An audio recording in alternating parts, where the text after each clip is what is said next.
Impact shooting is proudly supported by MDT Sporting Goods, Area 419, Vortex Optics, and Annealing Made Perfect. Alrighty, welcome back to within the four walls of my castle, as some people have pointed out. Lol. Today we're going to chat about my 6mm dasher and what we're going to be doing to it next. Now, this is currently configured in the MDT Carbon in the Veil Dipped Camo. I do believe these will be available for purchase at some point down the line. Absolutely slick setup. I've run obviously the Carbon now for a while in the 22 Creed behind me. Love it. So what I was thinking is doing something a little bit more interesting. You guys know I absolutely adore my 6mm dashers. And what I'm thinking of doing is sort of a similar vibe that we've got going on here. That is a little short barrel, 22 Creedmoor, 16.5 inches to there with the suppressor. So I'm thinking, let's cut this puppy down to about 18, 20 inches so that we have a more compact hunting rifle. That action is just ridiculously smooth. It just glided in there, and this thing is filthy from our last hunt, which says a ton. Anyway, so I'm thinking I already kind of made a little mark here. I'm thinking of chopping it about there, which gets us about this much. So we basically lose like a suppressor and a little bit. Now, YouTube person that has to approve my video, we're not modifying the internal workings of this firearm at all by doing this in the video. So feel free to not demonetize my video because I'm very well versed in what we can do and cannot do on YouTube. So first things first, we're going to have to pull off the optic, grab it out of the MDT Carbon stock, and then we are going to torque off this barrel. So we need to do that. I'm going to pop some tools down here and let's get to work before we're going to chop this off. Then what we're going to do later in the video, we are going to test my existing loads, okay, to see how much speed we have lost, because obviously we will lose velocity. Now the rule of thumb is for every inch that you lose about 25 feet per second. Now I'm only shooting 30.5 grains of varget at the moment for my loads in this. So I could easily go to like 32 to make up the speed, and let's see if we're going to be able to do that. Now this video is going to play out over the next 2 days. Tomorrow I've actually scheduled with our gunsmith that we can chop the barrel and put a new crown and thread on it, and then we're going to head to the range straight after that. So it should be exciting. I'm already going to load the 32 grain loads, so we're going to have that, and then we should be able to wrap up this whole project within one video. So without further ado, I'm going to grab my rock vise over there, clamp this puppy in just so I can work on it a little bit easier, and then we're going to actually twist the barrel of this action. I'm going to show you guys how that works too. Relatively simple. So without further ado, let's get rocking. Now, part of the beauty of my reloading room is that some of my desks are on wheels, so I can actually wheel them about and create like sort of custom workspaces. You guys also know that, let me just lock this wheel in here. You guys also know that I implemented Gavin's sort of sliding bench system, which is an absolute treat. I did do a video on that. So we've got the Arrow Products rock vise here. This thing has been an absolute staple in my workflow. Excuse the noise, I'm just gonna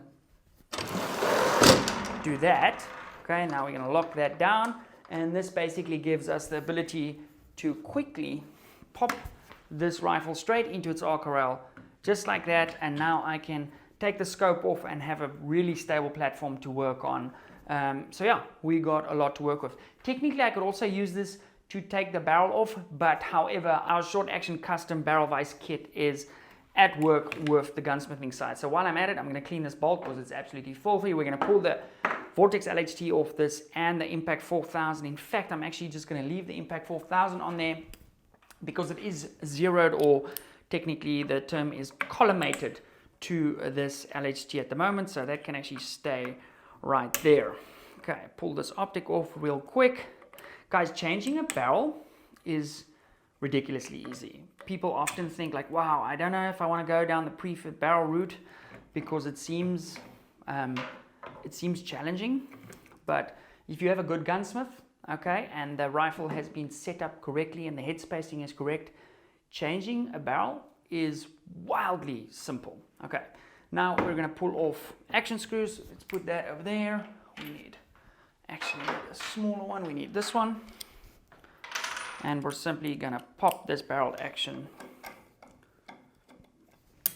out of this guy.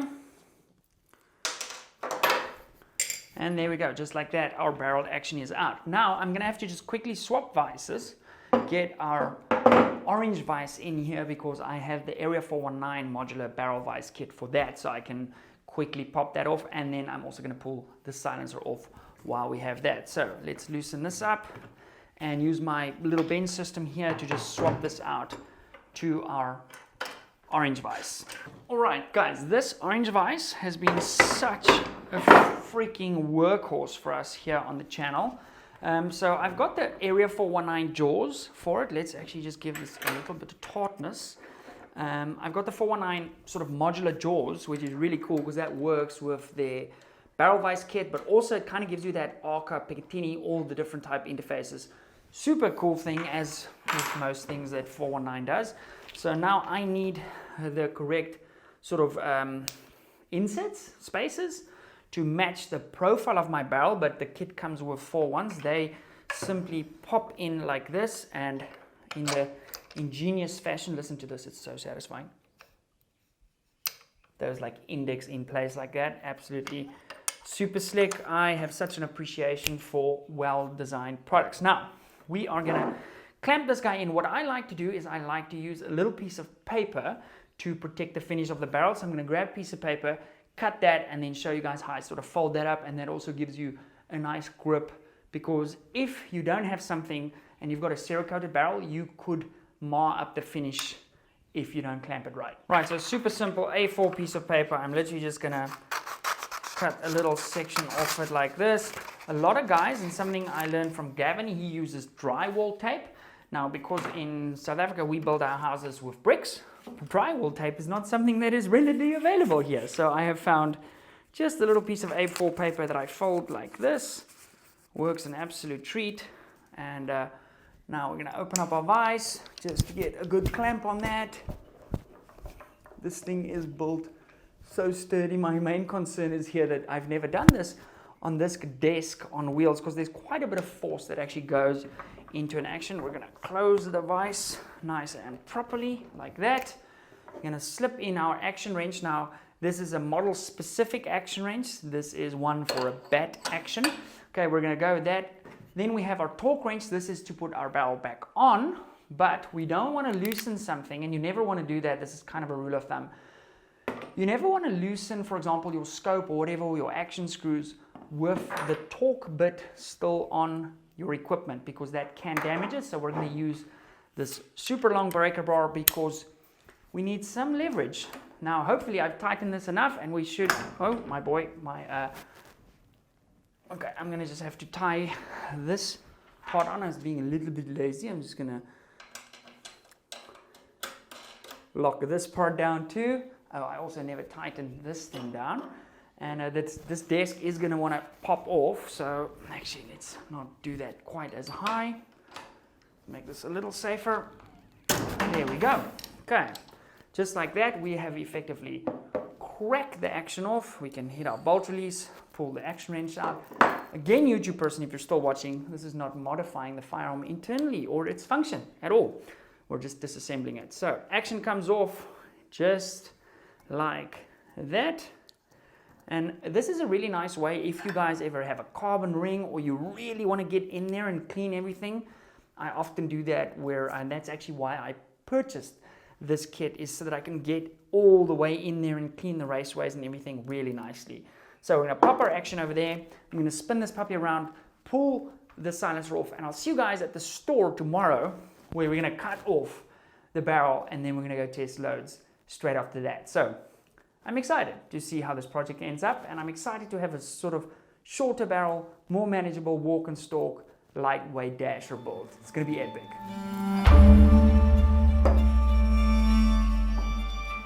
Okay, there we are. Let's go chop it. Zunk!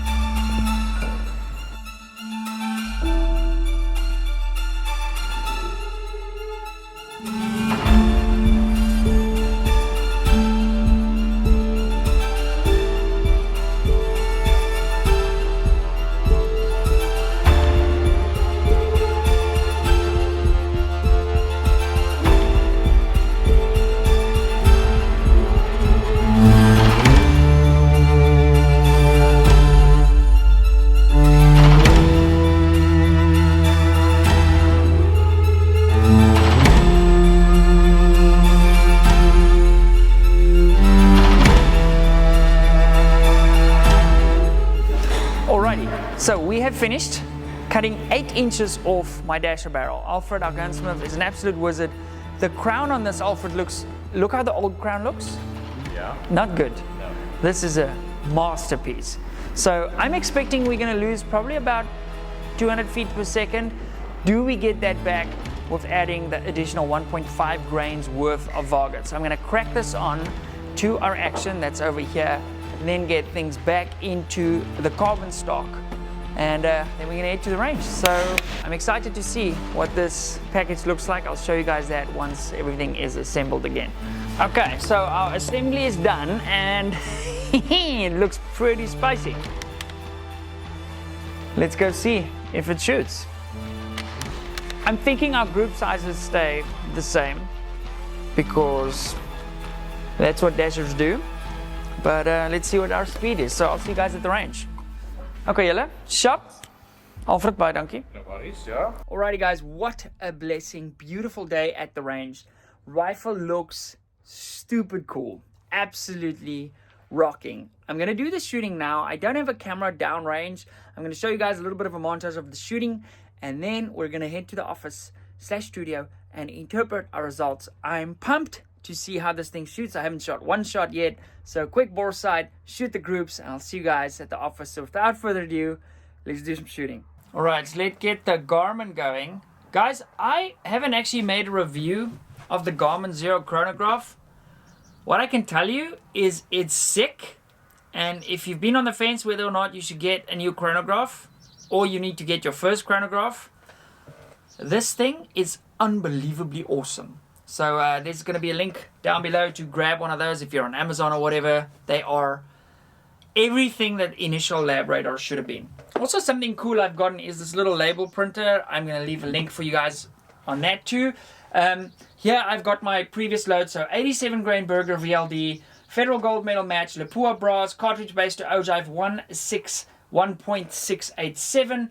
Our speed, and this is the number we're after, our speed on our 26-inch barrel, which this was 2920, okay, with 30.5 grains of vargot. So let's see what results that yield. Right, 5-shot group, 30.5 grains of vargot.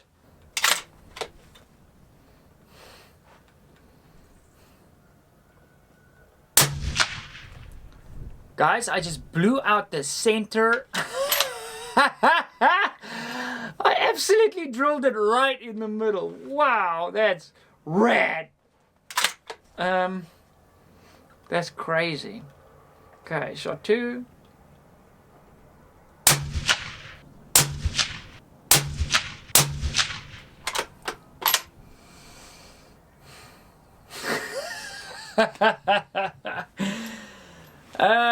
That is insane.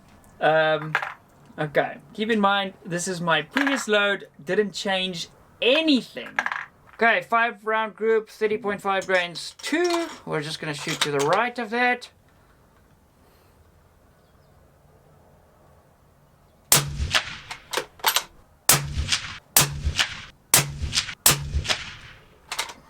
Okay, 10-shot group. Our average speed is, got you, not gonna tell you. See you at the office.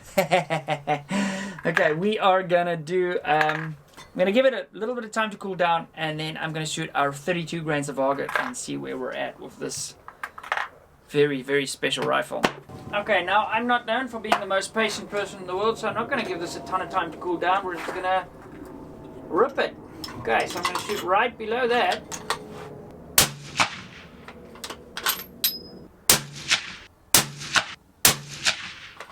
I'll pull that shot a little bit. I don't know why, but when I start experiencing Mirage, I have this thing where I start closing one of my eyes. That group was a little bit rushed, but it was looking pretty freaking spicy until I started rushing it.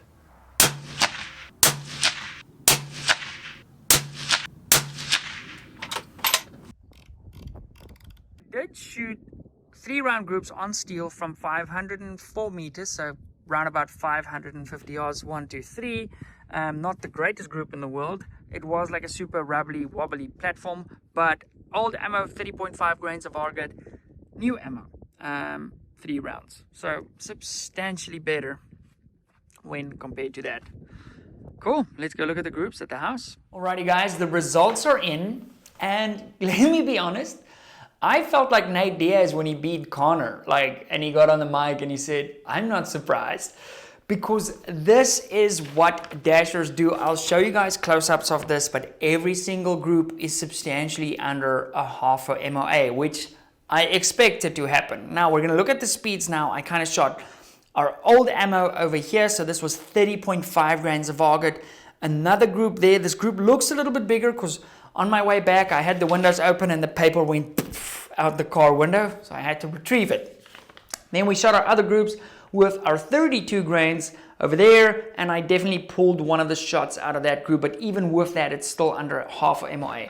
Keep in mind, in South Africa we shoot our rifles at 100 meters, so technically it's 110 yards, so there's a little bit of error built into that. Now, our speeds, importantly, before we started this project, we had a 26-inch 6mm dasher. Now, we have a little 18-inch 6 dasher. Okay, our expected velocity loss was 25 feet per second per inch. Now we chopped off 8 inches and our velocity numbers look as follows. Prior to us starting this experiment, this same batch of ammo, and I was shooting it last week, shot at 2,920 feet per second. After we chopped the barrel, I shot our old loads of 30.5 grains of varget, and our speed was 2,757 feet per second. Okay, so we actually lost less than we thought we'd lose, which is good because we kind of want a little bit of speed still, right? So with 2,757 as our speed, we lost basically 163 feet per second by chopping that 8 inches off the barrel. So we can run some math and show you how much velocity that equals per inch that we lost. Then obviously the goal of our experiment was, hey, can we do 32 grains of varget? So we're going to add 1.5 grains of varget and see if we can get close to our initial speed. And that was kind of my thumbsuck number, what I thought we could get away with. Now I'm happy to report, okay, that our last two groups that we shot with the 32 grains of varget, our speed was on the money over a 10-shot group, 2,900 feet per second. So adding 1.5 grains more powder, we gained an additional 143 feet per second. So we're back to 2,900 feet per second with our 87 grain bullets. I think this is going to be a super, super fun little hunting setup. This barrel is north of 3,000 rounds, so keep that in mind, okay? This barrel has shot a ton and it's still absolutely hammering. One of the reasons I love a dasher, because it uses almost no powder and they're hyper accurate. So guys, I hope you enjoyed this experiment. You will see more of this rifle in the coming weeks as we go after some critters and stuff. So make sure you are subscribed, leave me a comment down below. And if you don't know what this piece of kit is on the top of my rifle, this is the Impact 4000. It's a ballistic rail mounted laser rangefinder, and I've got some videos on this if you want to check that out. Guys, thank you very much for watching. I'll see you in the next video. Peace.